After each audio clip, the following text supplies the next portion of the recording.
welcome to the 64th episode of Redeeming the Time. I am your host, Jacob Wells. This is my dad, my co-host, Keith Eric Wells. Hello. And we are getting really excited about this time of year. It is March. It's it is 70 degrees outside. Wonderful time of the year. And it is a holiday. We've talked about it in the past. Yes. March Madness, baby. This week, that while we're recording right here, last week for listeners, is the conference tournaments. And those are just as exciting as... Are they? Sometimes. Are they? I think so. They're fun. But there is nothing like March Madness. And so, this 64th episode, we are going to be looking at the final four teams for the last 25 years of this 64 team. So Duke's half of them. There are a lot of them. So we are going to work together. All right. So we're naming top final four teams. Final four teams. In the last 20. Well, it has till 85, but we're not going to be definitely not doing that. But they'll fill them in as we go. All right. So who won last year? And the year before. Come on. UConn. Come on. UConn. Yep. Who lost? Purdue. We made it, at least. You did. Yeah. We made it there, finally. You didn't get beat by Oakland and a guy named Jack Goki. UK. Put UK down. UK is in there many a times. Michigan State's in there many a times. Michigan State is in there. Well, it just took Michigan as well. Yeah. Michigan State. The Dukies. Duke. North Carolina. Kansas. All the blue bloods. So those ones that you just said, there's 156 since 1985. That is 54 already. Yeah. Get all the blue bloods in there. Louisville. Kansas. They are in there. Yeah, they're in there. Yeah, but Florida. You got Florida. The Widow's back-to-back. Yeah, Widow's Peak had back-to-back. Last time back-to-back. That's Billy Donovan for those you don't know. The Widow's Peak. He has this Widow's Peak, and that was his name for us. Syracuse. Okay. Virginia. NC State last year. Yeah, NC State with the big man. Wow, what was his name? Oh, he was big. Not lean big, just big. Yeah. What was his name? I forget. Who was the other team? What'd you FAU? Florida Atlantic. What was the one with the nun? That was Loyola. Yeah. Yeah, that was a weird year. Yeah. That was the year that Virginia lost as the 1 seed. Ohio State's made it a Ohio couple State times. in 2012 when we won. Yeah. We just got to start going through the ACC. Alabama's made it recently. Hold on, I gotta spell Florida Atlantic out. No, that was 2 years ago. I forget who last Miami year was. made it here recently. Miami, yeah. Tennessee. 2 years ago. Tennessee, unless I am spelling it wrong, has never made it. Oh, no, we beat them. Yeah. We beat them to make it. What was the team you said before? I don't Miami? know. Yeah, Miami. Miami. What did you say before that? I don't know either. Texas had one. Yeah, right. Texas? Oh, Alabama. UCLA. UCLA is going to be on there a bunch. But a lot of theirs came before they had 64. They had some in the 90s with the O'Bannon boys. And the 70s, they won O'Bannon 8 in a row or something. Yeah. But it's the greatest team ever. Yeah. The 64 team they had the 4 in a row. Tournament wasn't around. Was it 5 in a row? 6 or something. 5 or 6, yeah, with Coach Wooden, who played at Purdue University. The John Wooden Classic in Indiana for that. Oh, yeah, Indiana. IU. Yeah, you can put IU down there. Indiana. We have Illinois? 96 out Illinois? Illinois, yes. Yes, Illinois. Oh, Utah? Yeah, when they had Cincinnati that one. get in there? Yes. 1992. Yeah. How many could have done more. How many do we have? What's his face did not get hurt? Yeah. Kenyon Martin. We're at 100. The oxygen level in Cincinnati depleted when he broke his leg. That was terrible. Baylor. Baylor, yeah. They won Baylor. 2021. Yeah. We're missing a big one. Missing a big one, huh? Give me a conference. Big East. Oh, Gonzaga.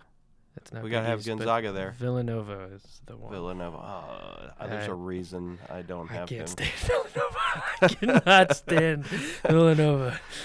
Couldn't stand their coach when he was there either. He's a good announcer, though. Auburn. Yeah, Auburn. Do you have Gonzaga? I think I put Gonzaga. Yeah. Oregon? Oregon. They got it a few years back with Dylan Brooks. Washington? I don't think so. USC? UNLV. Oh, yeah. 90s. During, what was that dude's name? He looked like Houston. He looked like Uncle Festus off of Addams Family. He would sit there and chew on a towel, and Weirdo. he was an odd dude. Temple? Temple? No. Not this past year, but the year before that. They're the runner-up. Who got beat by UConn? I don't remember. I don't either. Is West Virginia ever made it? Let's see. Yes. All right. 2010. 2010. That was like one of his first years, or like. Said that for my friend Steve. We have pretty much all the winners. We have all the winners. Okay. Basically. We need runner-ups. 2002. 2 years ago, who lost? Boy, oh boy. It was the We're Florida Atlantic and Miami year when UConn won. Oh, Oklahoma State. Oklahoma State. Oh, okay. Oklahoma made it as well. Oklahoma State isn't. No, I spelled Oklahoma wrong. They're in there. 1995. Oh, what's the one that the guy from IU that we just saw him today on TV? Cranen? Or Crane? Yeah, who was he with? Starts with an M. Marquette? Marquette. Oh, come on. Marquette is in there. VCU. Speaking of Marquette, because the VCU coach back in the day, Butler. I thought you said Butler already. I did not say Oh, Butler. you said Baylor. Yeah, Baylor. Butler. Butler went to the finals 2 years in a row. Yeah. I thought you had said them, actually, when you said Baylor. Who did We have a minute left. who's coach Xavier? Did no, they ever your make it? coach Calipari, who did he come from? Oh, Memphis? Memphis. Yeah. Man. Arkansas? Have they ever? Yeah, Arkansas definitely has. Arkansas? And 56. Arizona. Arizona is gotta be in there for our buddy Dave. No, they've made it many times. Yeah, they're Arizona in a few State. times. No, they haven't. No, Arizona State. No. has. Kansas State. Has that guy ever made it? Nope. Last year was fun with that team. That dude is an angry man. That little point guard from last year. Who's that Shaka? Who was Shaka with? Was that VCU? All right. Now he's with Marquette. He He went to Texas first. Washington. Did I say Washington already? Oh, South Carolina. They were the ones. He's an angry dude too. 2017. Oh, Maryland. Maryland. They're in there. 136 out of 156. In how many minutes? Well, we have 5 seconds left. Any Okay. last guess? I said Syracuse. Wisconsin. Did you get it? I'll never forget Wisconsin. How did I forget Wisconsin? Probably because I tried to block it out because we were undefeated going into the 2015, and then we lose in the Final Four. You to forgot them. because this wasn't in slow motion. Yeah, that's true. Oh, that's San Diego State was painful who to lost. Texas Tech, I thought I did them. Guess not. Wisconsin, we had that. LSU, Georgetown, Wichita State, the Shockers. Georgia Tech, Stanford, Minnesota, UMass.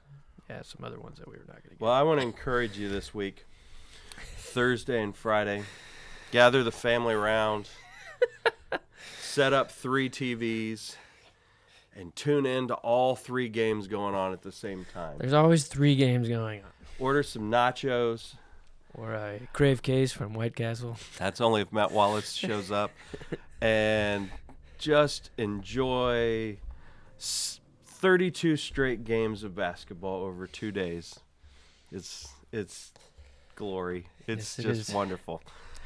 And then the weekend, we never do anything on the weekend. No, because we're you're 32 done. games Yeah, deep. But that first round, there's nothing like it. yeah, the second round is good though. You get the It's you just get the not, 1s and 8s playing 1s against the 8s or the 9s. I'm just typically. praying Purdue's not a 5 seed because the 5-12 last year I think 3 5s lost to 12s. There's always a 5 seed that loses to some little mid-major because they've got seniors and juniors and seniors on their teams. The 4-13 is getting to that point as well. Yeah. Well, we've seen now 2 16 seeds win as well, so so that could happen again. Who knows? These teams, yeah. So The top maybe 4 teams this year are really maybe good. next week we'll predict who we think our Final Four is. Because we don't know who the 1 seeds are. We sort of do, but we have to get the bracket first. we'll get the bracket next week. We'll see Jacob's stellar picks once again. So, all right. Very good. So we had open your Bibles, and we had some suggestions. One we were thinking of was 1st and 2nd Samuel, and then we're like, well, that's probably too much, just chapter by chapter type thing. Be here all year. Yeah, we had Rose Smith recommended 1st, 2nd, and 3rd John, which we might do that one next. Since we were just in the New Testament, we're going to shift to the Old Testament, and we're going to start. We're going to go through the life of David. But not the whole life of David. Yeah, we might just do up to him becoming king first, and then maybe come back to that at a later date, something like that. And So the early days of David. Early days of David. This is somewhat inspired. I know maybe some of you have watched this new series on Prime. What's it called? Life of David or I don't know. David's something. I've watched 2 episodes of it. Obviously, they take liberties anytime you're going to do a show like that. The first one was not how I envisioned it. Saul's life, King Saul's life, but there were some things that came up in it that I was like, I never even considered that. House of David. House of David. So we're not quite endorsing it yet until we see some more, but it does. David's my, top 2 favorite Old Testament. Besides the Gospels, David is the person that I've studied the most. I used to besides connect. If you'd asked me years ago, I would have always said Joseph, but very similar. I've studied more and more of David. You can just see our human need in him more, because there's no sin applied to Joseph. He's this picture of Jesus in so many different ways, where David has some of that, but man, we see the warts and everything with him. So today, we want to do a little bit of a setup. So we're going to go through 1 Samuel, not the whole book. We're going to go through different parts of 1 Samuel, sort of to set up as we introduce the young boy David. So we start with the country that has come into the promised land. If you remember back last year, they came up, they were taken out as slaves out of Egypt. They wandered around for 40 years in the wilderness after God had given them the law, and God had brought them to the cusp of going in. They didn't listen. 40 years later, Joshua brings them into the promised land. They conquer the promised land. Their individual tribes in this land, loosely connected. Different judges come up as they fall into idolatry and back. It ends the book of Judges with this very, very ugly scene, almost a civil war against the tribe of Benjamin. Nearly wipe them out.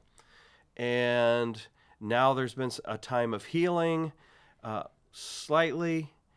And the last of the judges we find in this man, Samuel. He's a little boy. Well, he's not even born at the beginning. At First Samuel, we meet his mom, Hannah, and she's unable to have children. She prays. The Lord grants her that.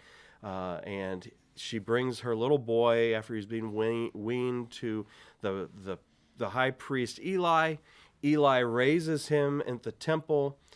Eli's sons are not following the Lord, and we have this situation where God blesses through Samuel, and Samuel becomes the last judge. Yeah, he's the last judge. He's sort of not quite a high priest, but he's the role of the seer or the priest of the nation. And we get to the point where the people Chapter 8 want a king. Yeah. Chapter 8 in Go ahead. 1 Samuel. This is all about when Samuel was old. That's how it begins. And you see that Samuel's sons are not following the Lord. Verse 5, you say... Which is a crazy thing, because the same thing happened with Eli. Yeah. And this goes on to the fact that, we can set our children up for success. We can do all kinds of things. You're my son. You have to make your own choices. Yeah. I can't force that once you become an adult. And all of us face that. You can, so that's where we're at. So that's where they're at in verse 5 of chapter 8. Now make us a king to judge us like all the nations. And here's the problem. They're seeing these other nations with kings. They see that Samuel, who was their judge, is old, and they're looking in the future, and they want a king. They don't want judges anymore, and you see this conversation between Samuel, and God God says, give them a king. Give them what they want. He says, first warn them of what this king will do, and then grant them a king. And that's what happens. And you go through this process, and Saul, who is a Benjamite, right? Yeah, a Benjamite. Which is, there's all kinds of, connectivity there of what's just happened and who he picked from. Yeah. Saul, looked the part. He was tall, handsome. He was a leader. He was a good leader. He had the leadership qualities, but... Well, outwardly. Outwardly, he was. That's what I meant. Yeah, the outward appearance of his leadership was good. He appeared humble at first. Yeah. And so they grant him king. They anoint him king. And Saul becomes the first king of Israel. Yeah, we just did Sunday night on Romans chapter 9, the first part of Romans chapter 9, where we talked about basically the free will of man and God's sovereignty. And we saw all the way back in the Pentateuch where God says, when you have a king. So he knows they're going to do this. He's omniscient. He knows they're going to do this. So he's already prepped the work of what the kings are not to be. And they get to this point, and God says, okay, you want it, you've got it.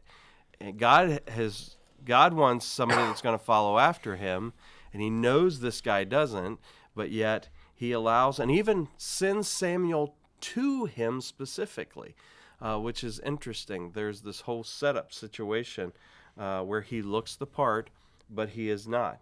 Yeah. Now, have you watched that House of David yet? I have not. Okay. No. So in this first episode, they talk a little bit about this and how he's become this. How he is taller. They make the guy that's taller than the others, but they get to Jesse, which we're not going to get to for a few chapters here, and Jesse's like, well, they've taken of our flock, they've taken our children to battle, all the things that God warned them were going to happen, and they sort of tie that in there. They did that was done pretty well. Yeah. And we see this man though who is.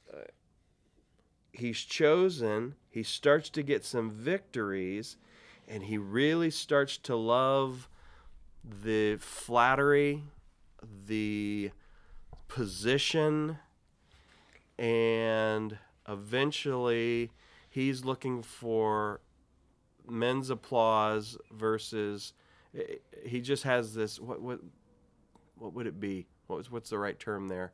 The word escapes me now. But he's just more concerned about others. His ego, it's more than ego. It's just not wanting to lose that his spot in their mind. What's the word for that? I just completely escaped me. You're asking the wrong guy. All here. right, sorry. But we were talking about that this weekend, this past weekend.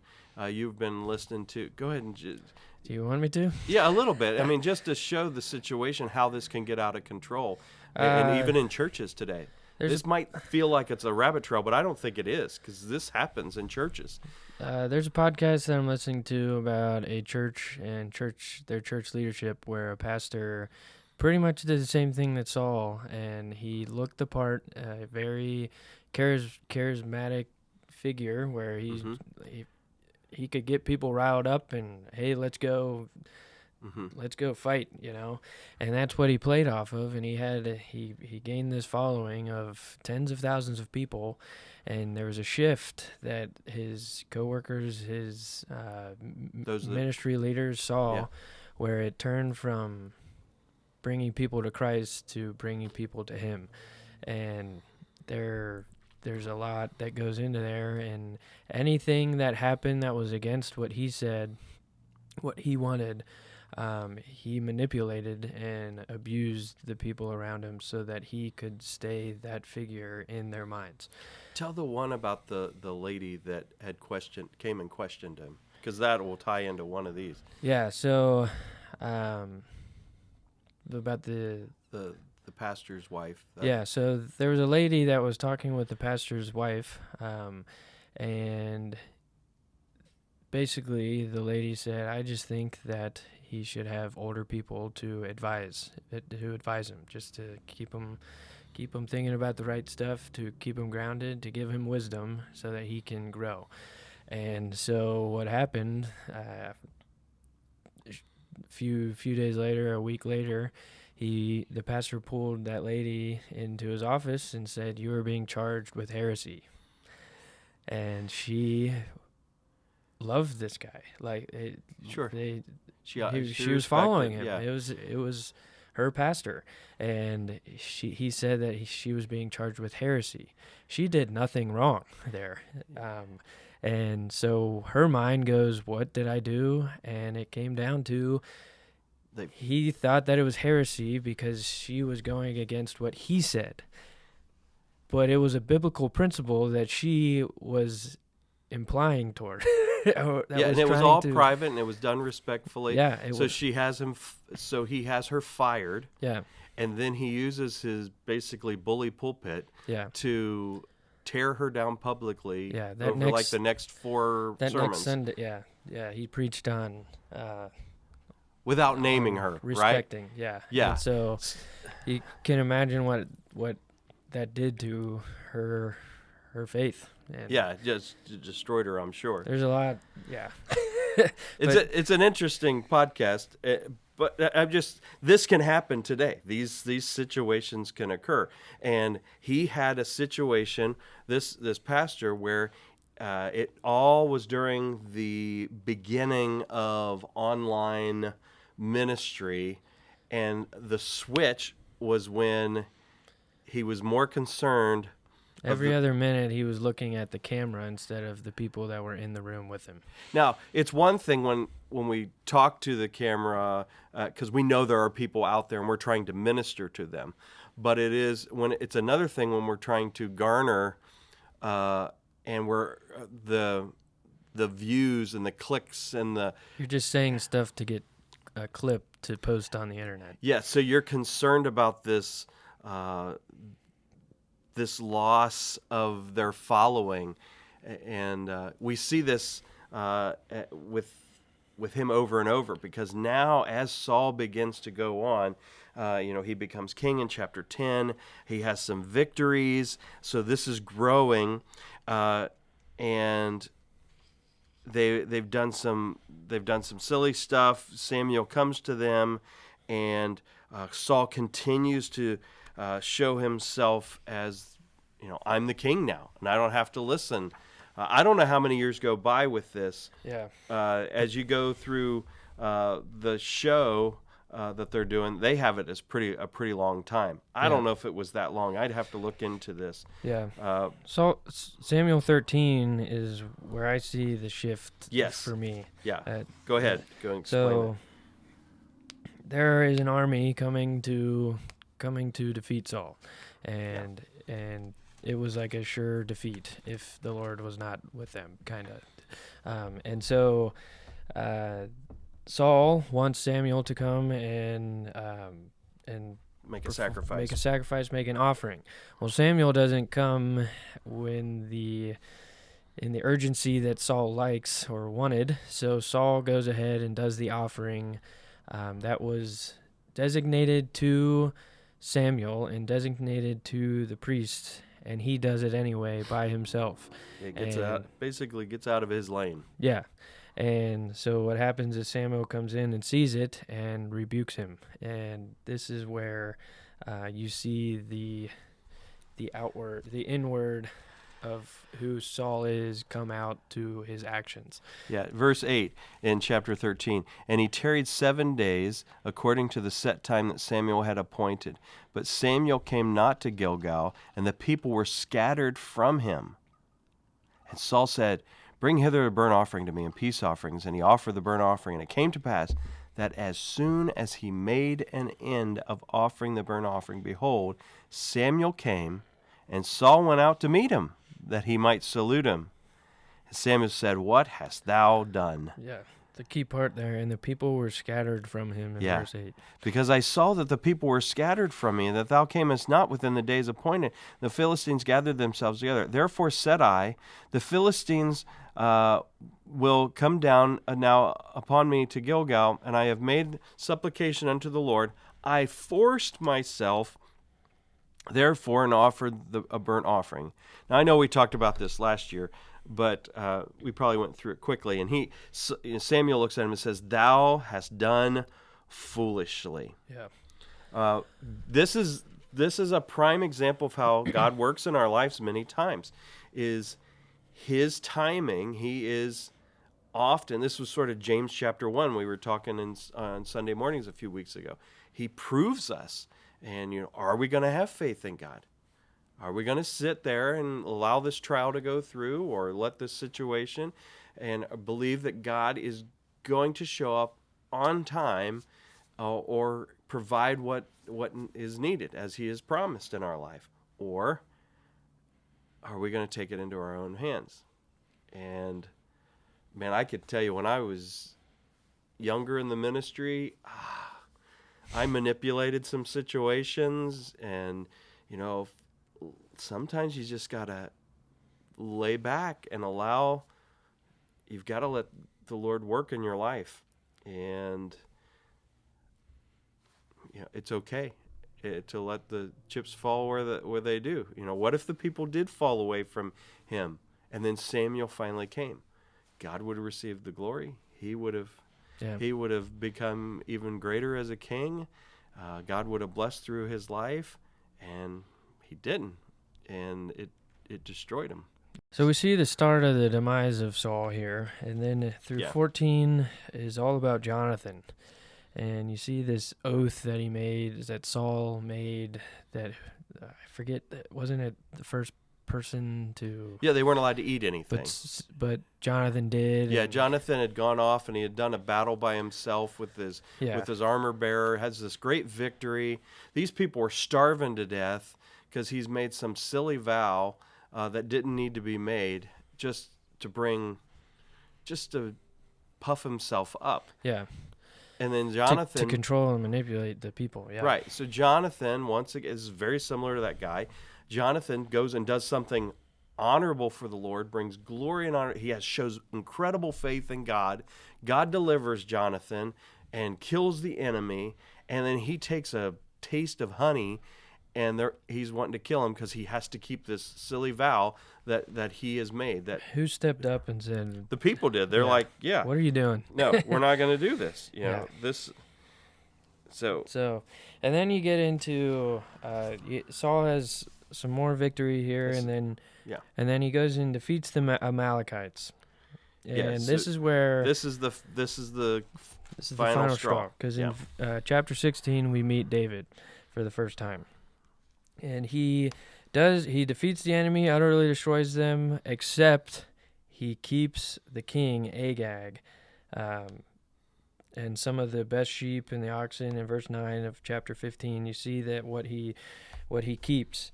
And Samuel, that was not what he was instructed to do, and he takes matters into his own hands. And you see Samuel in verse 11, and it grieved Samuel, and he cried unto the Lord all night. Samuel loved Saul. Yeah, I've never understood that. Yeah. Maybe just because of their first contact and how he found him, and he was this humble, younger guy. But we don't know what's happened between then and now.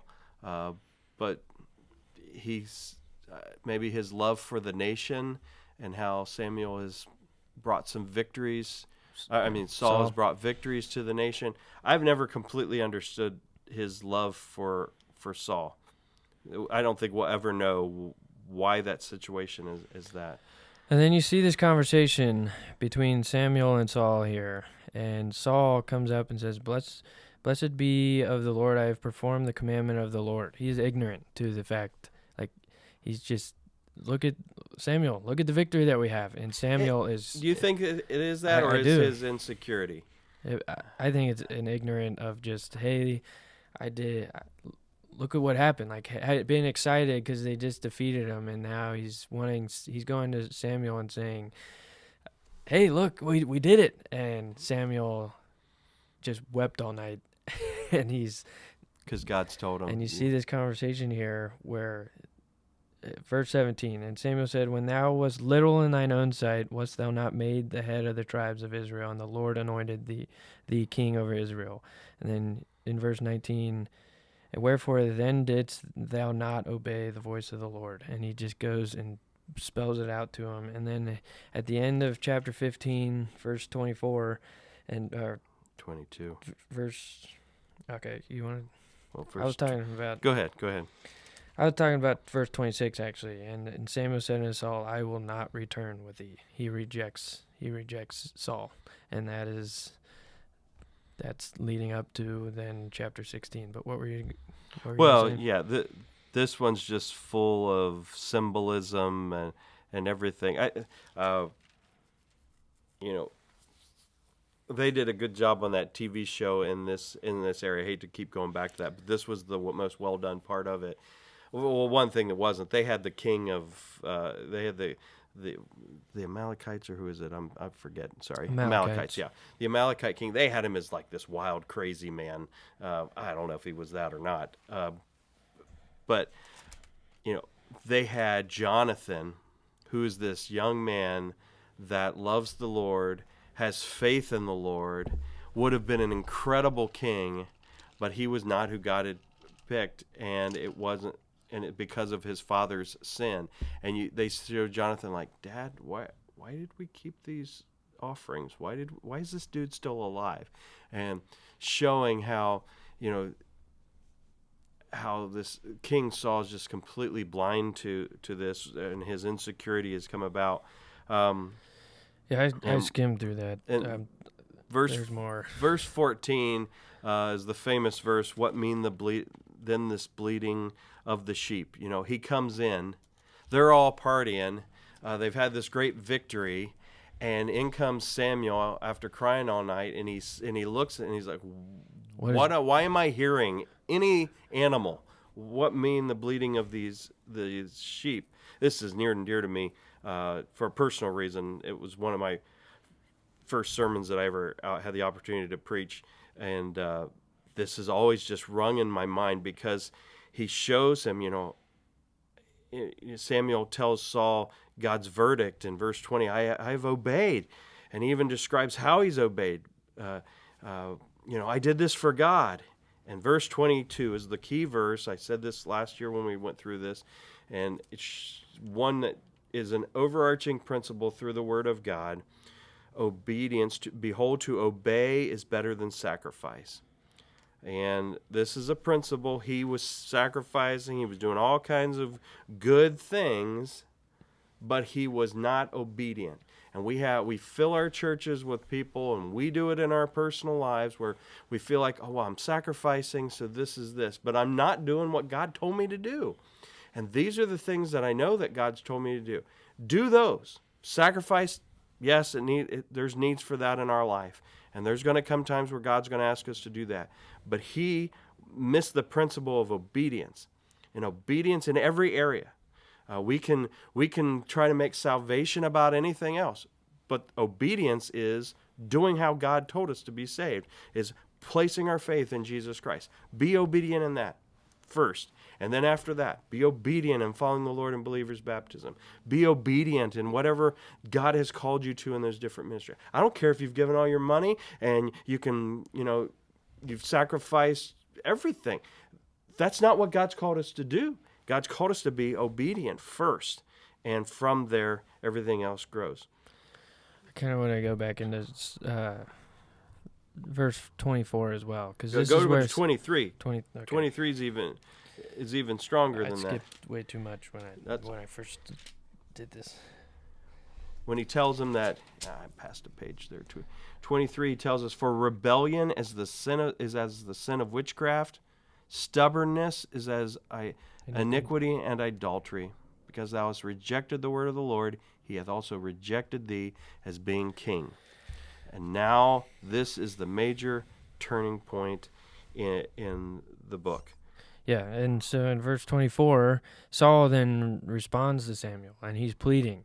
And he's repentant because he got caught. Yes. There's a difference. He's not repentant for what he did. He's repentant because now what he has thought was his is now being taken away from him, and he got caught with what he did. And so now he's pleading with Samuel, oh, I'm sorry, I did all this wrong. Please allow me to still be king. And then in verse 26, Samuel says, I will not return with thee. And then as Samuel turned around to go away in verse 27, he laid hold on. He's like, no, he's pleading, and he's grabbing Samuel. Don't turn away from me. And everything, his whole idea of who he was is now being taken away from him, and the lineage of his family, everything. He loved his children. He did. He loved Jonathan without a doubt. He wanted. Later, you'll see where don't do this for David. This is gonna steal the kingdom from you. You should be the rightful heir, and that's going to come in chapters in front. So here's a real dad, and he is. Yeah. He's gone too far. Yeah. Yeah. It was too late, and it was stripped from him. And there are things we can do in life that will. Doesn't steal our salvation or anything like that, but it does take opportunities away from us. And we need to be honest with ourselves and move forward with what God has allowed in our life. Yep. We've hit a lot of different subjects there, but sorry. So then we get into chapter 16, which is... We'll start there next week. It's my favorite chapter. So now we are going to see. Talk about. We're going to see. I guess you could call it permissive will and perfect will. If you want to go there, I don't know if we'll go there or not. With Saul versus David. I seem to look at it as our choices versus God's choices, and he gives us those opportunities. And we can choose properly or not. So that'll be next week. We've missed a couple of things in there. I apologize but see what your thoughts are on there as well. We've gone over a lot of this before. We're going to go more in depth now in chapter 16 with David. Yeah, with this David. Was just a setup week. Yep. So let's get into WWD squared. Yeah, I think this is the last one of these we'll do. Why we do what we do. Missions. Yeah. WWD squared. It looks good. Looks good when there's not the arrow. The arrow threw me off. Dave Kane sent us one, and you didn't like what it looked like. Well, yeah.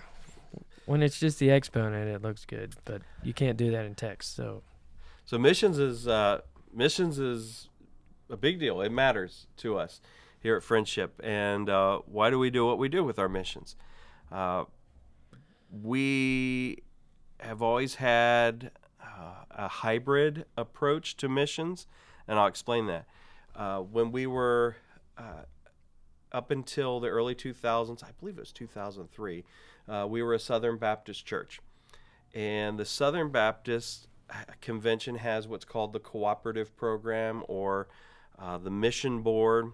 They have both North American Mission Board, that missions in the United States or North America, and then they have the foreign missions, or international missions, which is the rest of the world.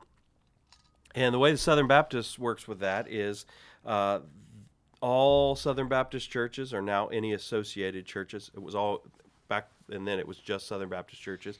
All their money gets basically put into a big pot, and then it's pooled together to support their missionaries. We also took on Friendship. We also took on independent missionary as well. This started with 2 pastors ago with Brother Preston. We had not done that prior. He brought on our very first independent missionary, which was James Denman, since passed away like a few years ago. And he I never remember that. It's Latin American Radio. There's a G there at the beginning, and I forget what the G stood for. But he had a program down lower Texas near the border, and we're talking 50, 60 years ago. So he was 50 years ago, and he was, putting radio programs in Spanish all through Central and South America. The islands could pick it up, that type of thing. And so that was our first independent missionary. In 2003, when we left, before that we slowly started to even that out to where it was actually a little more independent than it was cooperative program, but we were given to both. And once we left the Southern Baptist Convention, I think it was around 2003, all of our mission dollars then went toward independent missionaries from various mission organizations. There's Bible Baptist Fellowship, Bible Baptist Men's BBMI, I forget the name. There's Vision, there's Global, you name it. There's a ton of them out there. Some are just from a church. We also then at that point, back in the late 90s, started doing short-term mission projects or trips as well. So, have you ever wondered any of this? Or what do you mean by take on? Okay. Well, because for people that... By take on, I mean we support them on a monthly basis. Financially. Yeah, we financially support them. Let me go through some pros and cons of both of these. These are my opinion. But ask why we do what we do. I would say our deacons would agree to most of this, because we talk about this all the time. In the cooperative program through the Southern Baptist, as a missionary is approved, one of the great benefits, as they're approved by the cooperative program, they're fully supported at day one, and they can go onto the mission field. So an independent missionary can't do that. So they're instantly supported and can go onto the mission field.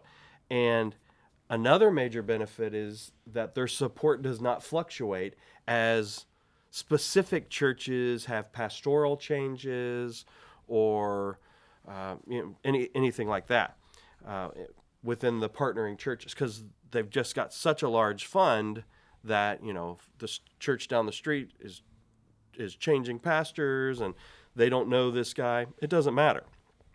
They also have the benefit of being such a large organization that they already have their insurance. There's set sabbaticals so they can come back to the United States. Those are great benefits. It's steady. Yeah, it's steady, exactly. However, on the drawback side of that is there's less communication with local church bodies. They more report to the institution. Southern Baptists are all autonomous churches, but the cooperative program is this large entity. So now they've done a lot to try to help with that, to try to connect specific missionaries with specific churches. But that tie-in's never quite the same as it is with an independent missionary, and I'll explain that in a minute. The other drawback, and this is a drawback for some of the larger independent organizations as well, is the mission board, since they give it to you at the beginning, they have coordinators throughout the world, and the mission has a lot more say in the life of that missionary, of where they go, who they can associate with or partner with, and what they can do. Now, they'll say they don't, but they do. I mean, if you there's a little more restriction on where you can go, because they have to answer back to this committee and to this large group. The independent model, it has some benefits and drawbacks as well. The benefit is you get to have major connection with your missionaries that you support. We started this past year a missionary care team. It's for the missionary families that we're their sending church or that we have a very close relationship with. We've made Brazil and Thailand, our missionaries there, we've made those focus nations. We give extra additional support to the missionaries in that country. Another benefit is there's less bureaucracy that when they're building churches or when they have projects. They don't have to go through as many layers with their mission organization. The missionaries in smaller sending organizations have more freedom of where they choose to go, who they're partnering with, and what they do. Now that's also a drawback. If you get a young missionary that maybe isn't quite entrepreneurial entering this field, they might feel overwhelmed, and it can cause it's a lot of stress on the marriage, and so that can also be a drawback. Another drawback is the amount of time needed to get a missionary on the field. It can take some people as much as 2 to 3 years. That's pretty typical, actually, from the minute you start to the time you go. So you're having to go around to different churches trying to gain support. And like for us, we'll say if a guy comes, we have a meeting with the deacons we will have just had it on Saturday when this comes out. Well, we won't meet again for 2 more months. Well, say we have a missionary come in this Sunday. Well, it's 2 months before the deacons discuss it. Then it's the next business meeting for the church that the church votes on it. Now, we typically retroactive do that if we feel we can. But you've got this cycle, and imagine that across the entire country of, you need multiple churches to gain that. We're doing we supported $150 a month at the beginning. Okay, well, that's not going to pay for much. Yeah, you have a bunch of things in limbo. Yes, so you've got a lot of people, a lot of churches that you're trying to get together. So it takes like 2 to 3 years. And often, a guy will come in, he's a great preacher. A good preacher does not always mean they're going to be a good missionary. On the same side, on the flip side of that, a bad preacher, I don't mean bad, they all know the Word of God, but maybe he's not a dynamic preacher, he might be an incredible missionary. Just because a guy preaches well does not correlate to always being a great on the field. Maybe he's not a very organized person. Maybe he doesn't know how to organize a church or create ministry or reach into homes and that kind of thing. So another drawback is less structure when problems arise. And then the big one, what happens when there's a pastoral change? Brother Gary retired and I came on, and what if that maybe if I came in with a completely different idea, I was here, so I was part of those decisions. We had tie-in together. Yeah. But some guy from outside comes in and he's like, well, these are the guys I really want to support. Right? Now this guy's lost 150 up to $500 in support, and he's already out on the field with his family and his kids. So that's a major drawback. So they always have to be coming back on furlough, sabbatical. That's not a rest at all. They'd much rather be at home. They're working their tails off when they come here. So I do believe some of those drawbacks are outweighed by the connection with independent churches, though. I do like that model. You need an entrepreneurial spirit if you're going to be an effective missionary. I have a strong belief in a team approach as well, that if you can get as many people in an area to work, it can be very effective. But the tough part of that is when you have a team, one of the guys is the preacher or the pastor. The other ones are support roles. They're going to have a hard time gaining support. It's one, if a guy can come in and preach and, oh man, that guy's great, I want to support him. Instantly people think that. The other guy comes in and he says, hey, I'm going to be the support, I'm going to be the one that coordinates this and coordinates that. Nobody wants to, it's not flashy, and unfortunately people don't like to support that. We need to change our mindset as churches. So why do we do what we do here? As Friendship, we have 2 focus countries, but we have missionaries in some 39 different countries. We have a heavy focus on church planters because we want to see churches planted around the world. There's a lot of people that go for medical reasons or different. That's all great. There's support roles in that, so we do support some of those. My philosophy has changed over the years. Towards church planters, what's that mean? It used to be Jacob goes on the field, he's planting a church, he leaves that to an indigenous pastor, and he goes and plants another church. We are finding that is not as effective. It is the most effective is him training an indigenous pastor to plant a church. Because as soon as the missionary leaves. More than just the missionary. Sometimes it's the missionary. As soon as the American money leaves, the church falls apart. So they can't support themselves because it's always been reliant on an infusion of funds. So, I think the team approach where you're training indigenous pastors to start churches, we should help support, but make them self-reliant on the Lord and the membership of the church. We start our missionaries, as I said, at $150 a month. Once they reach 7 years, we go to $200 a month. Our deacons check on their assigned missionaries on a regular basis. We share monthly in our church. We try to, at least. I don't always get to do it. Mission report, big things that are happening both here at home and abroad, to keep that we do that because we want to keep that in our hearts and our minds, that this is what we're supposed to be doing. The deacons review mission reports at every mission meeting, every deacons meeting that we have.